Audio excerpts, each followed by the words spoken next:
How would you like to learn to make one of these? Let's do it.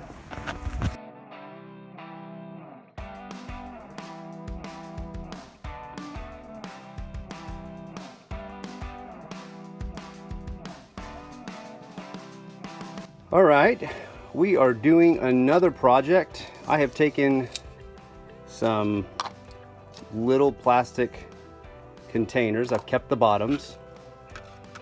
What I did was I took a razor blade and I cut the tops off here and here. Yeah, I'm gonna keep the bottoms because the bottoms are gonna actually go right. I'm gonna put them on here like so. And that's just a temporary, because what we're going to do is fill these with concrete. And in this one, I'm going to put this little 5-hour energy that I cut the top off. And then I've got this other, it was some other energy drink that, anyhow, it's going in the center of this one. We don't want it to touch the bottom. We want to keep it kind of at a certain height. I'm going to go take some scissors and actually trim this to be as perfectly level as possible. We're going to fill it with, I think, hydraulic cement on some advice that I got from my buddy Lloyd Friedman, who works in concrete. The idea is that this is going to end up becoming a small desktop fire pit or little burner. Basically, you fill it with 90% alcohol and it will burn. From what I understand, it does not produce any carbon monoxide. So they sell these online for like $100, so they're not cheap, and I am going to attempt to make one for less than 20. The reason for the hydraulic cement is that you don't want the cement to absorb the alcohol, and hydraulic cement is, what do they call it? Hydrophobic, I think it is. It's impervious. Maybe not hydrophobic, but it's impervious. So it's not going to absorb, hopefully.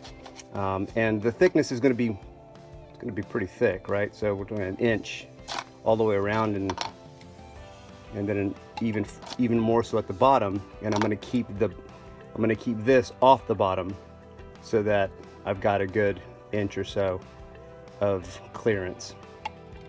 And we'll give that a try. That is the next project. Okay, so I have cut with a pair of scissors all the way around as level as I can. I may just try to be careful not to fill it too much so that when I displace with the tube in the center, maybe it'll just come up to around here. That way it'll level itself out. We'll see what it looks like. I'm headed to Home Depot. 6 a.m. on the dial.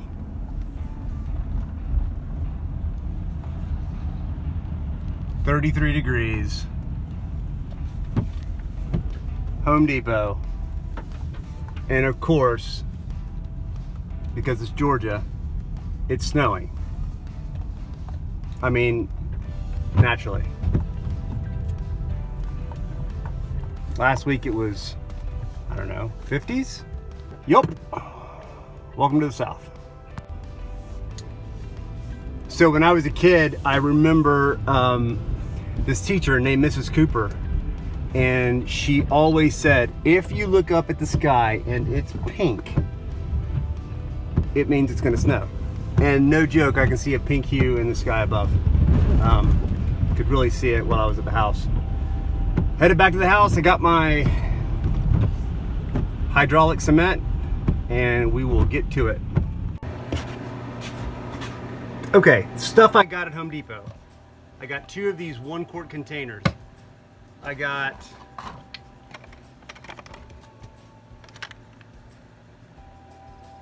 Quikrete hydraulic water stop cement. I have worked with this stuff before. It says stops active leaks in 3 to 5 seconds, which means you have 1 picosecond to actually put this stuff where you want it. Extra point for anybody who knows what a picosecond is. So it's really, really fast setting.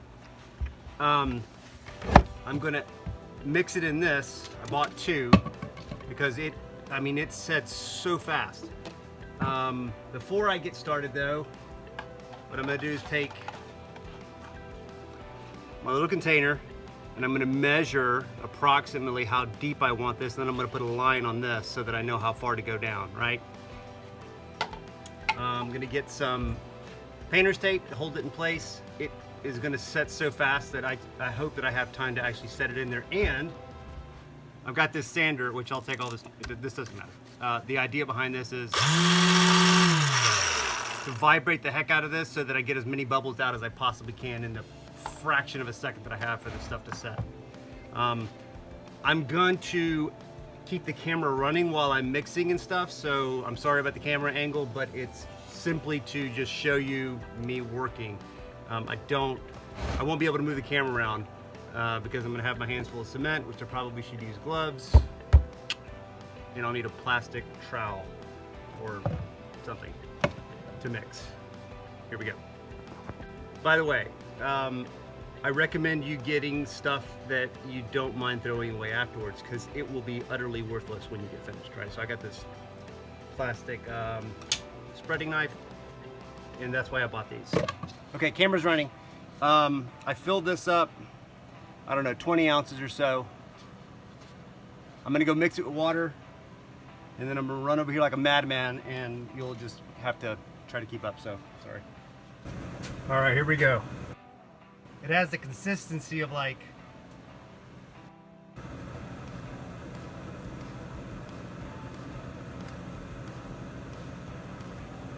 pudding, almost. I think I put too much in.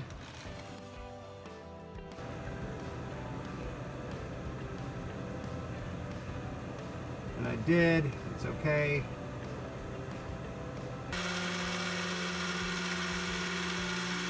It's already setting. All right. At this point I gotta concentrate on getting this thing centered. Make sure I don't go below the line. I have the garage door open. It is freezing. All right, that's not moving too much. Let me dry the sides and see if I can put some tape on it. It did not come out the bottom, which I was surprised by. And I did it in this form, like with the skinny end down, or sorry, the skinny end up, so that it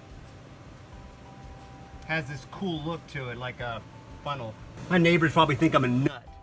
6 a.m. and I'm outside.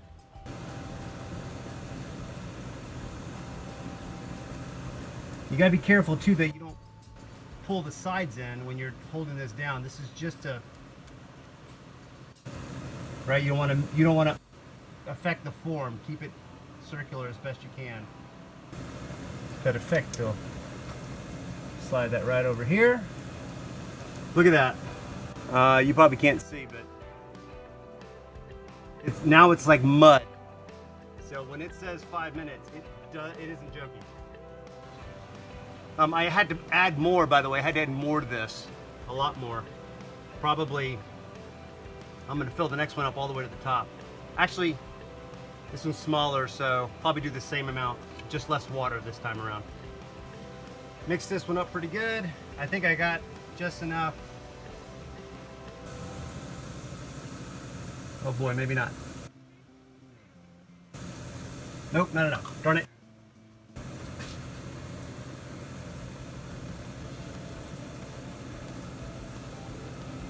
All right. Oh man, it's already hardened.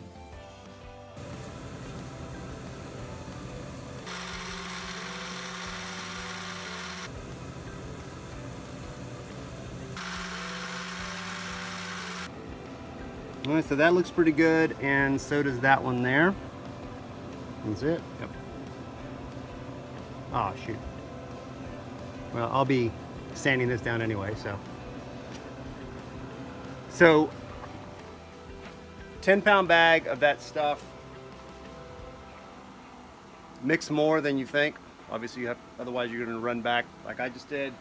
Makes it harder.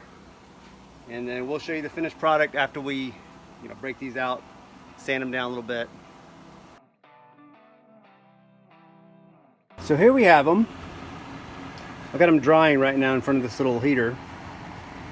I ended up making another one because when I tried to take out the center, right, the little tube I had in here, it actually cracked this right along here, I think it was, and I'm just afraid it's going to leak. So I went ahead and made a second. I'd seen a video where the person had taken vegetable oil or olive oil and coated the centerpiece especially before they slipped into the concrete. I didn't do that. I just wasn't sure how beneficial it was going to be. It ended up that it might actually have been super beneficial to do it. The reason being is that it was quite a chore to get these center pieces out, especially after they had, you know, almost completely hardened. This is what it looks like actually. I had to twist it and kind of, you know, bend it down into itself, and then I had to put these in a vise and then spin this around it and pull at the same time.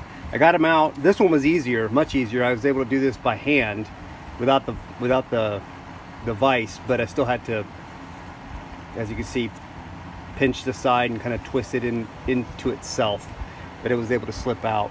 So what I'll do now is, once I'm done with this, I'll sand these down. I've got a couple little pockets here. This one's got a little crack somewhere right there. Yeah, so I'll sand it all down to try to make it uniform. Doesn't look too bad. I think takeaways would be possibly trying with some olive oil to coat the centerpiece. These little forms that I had where I made, it was so easy to get them out. You just had to kind of push down and get them to slip out. That wasn't a big deal. Really, it was the center that was the most difficult. I will say this: make absolutely sure that whatever you're using for the center doesn't have a lip here at the bottom, right? That it's really flush. See, I just rounded and goes in. There's no actual lip that sticks out in any way, because you'll not get it out of there. Had I not been able to get it out with the vice grips, I was going to then put a heat gun on it to kind of not melt the plastic, but warm the plastic up so that it would be really pliable, and hopefully get it to, you know, just kind of wrap it around the pliers and pop it out. That might have been an easier way of doing it. But yeah, all in all, I think they look good. We'll once I sand these down, I'll give you a little demonstration video and we'll see how it works. All right, now that I've got it done, I'm sanding it down with some 80 grit, and then probably go down a little bit to make it a fine finish as best I can. Okay, so this one I just sanded, right? It's a little dark because I just poured some alcohol on it just to get the dust off. This is the one that I haven't done yet, so you kind of see the difference, right? It's really sharp edges. This one I rounded off all of the edges, and I just did a test on the first one that I kind of cracked this side right here, and it ran for 30 minutes approximately on 1 ounce or 30 milliliters of fuel, which is fantastic. So a quick note on sanding: I started with 60 grit, then I worked down to 100, then to 150. So it still has a little bit of a rough texture, but it's smoothed out enough to place on top of furniture to a point, right? Again, I would still probably put it on a coaster, or maybe build a small little wood piece to go underneath, where you could, you know, maybe glue it to it, or maybe some little feet, those little rubber feet that you can put on there. The bottom did not get very hot, honestly. After half an hour of the other one burning, it was warm, but it wasn't hot. So yeah, I mean, put it on a coaster or on a glass table. If you're outside, you have a glass table, you can put it on. But it doesn't get hot at all, not to the point where you can't touch it. I mean, I could pick it up and hold it in my hand and it not give me any issues. So yep, that's it. All right, so that is what it looks like sitting on a table. I know the table's kind of dark, but that is a pretty little flame. It doesn't get too hot. Right, you can still hold it. Probably would be good on a coaster of some kind. But yeah. And there's my dog. Okay. Ruined the video. Thanks, Paul. What do you think, Christina?